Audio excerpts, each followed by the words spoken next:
see as the board's position on trying to pay for this gap? Well, the achievement gap has been there for some time. When I first got on the school board in 1997, the achievement gap was actually a word that we didn't even know. I mean, that wasn't a term that we used. The superintendent that we hired, that was one of the first things I did when I joined the school board. We interviewed a number. Rob Smith, Dr. Smith, whom we hired, part of the reason we hired him was we asked everybody, why do you want to come to Arlington? What do you want to do here? And his answer was, you know, in this country in education, we think that you can tell how a child is going to perform by looking at their socioeconomic status. I want to prove them wrong. And we set about with a strategic plan, and we worked at that constantly. So from at the time from 1997 to 2009, we on state standardized tests, the Black African American pass rate went from 37% to 77%. 37% to 77%. The Hispanic students went from 47% to 84% because we were measuring it. It was our focus. It was part of our strategic plan. We have continued to cut the dropout rate by more than half. We continue to do better. The gap is still there. We need to do more. We need to make sure our schools have the funds that they need, which we are doing. And we need to continue to focus on it. That really is the school board's job, and I will do everything I can to support them because that has been basically my life's work.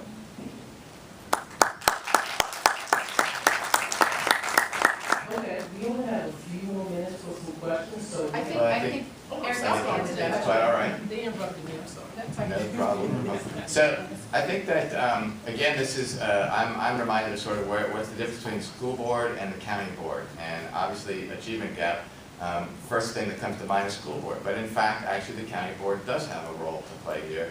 And I think that it's in addition to making sure that we work with the school board to make sure that there's the right facilities to make sure that we have the opportunity for a quality education for all of our students.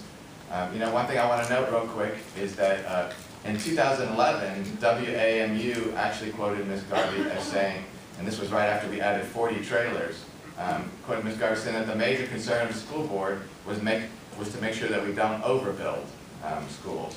So, getting back to the achievement gap, what I think the best thing that the county board can do is to make sure that we have diverse, inclusive communities all across the county. We had a question earlier that had to do with how to provide more affordable housing in North Arlington.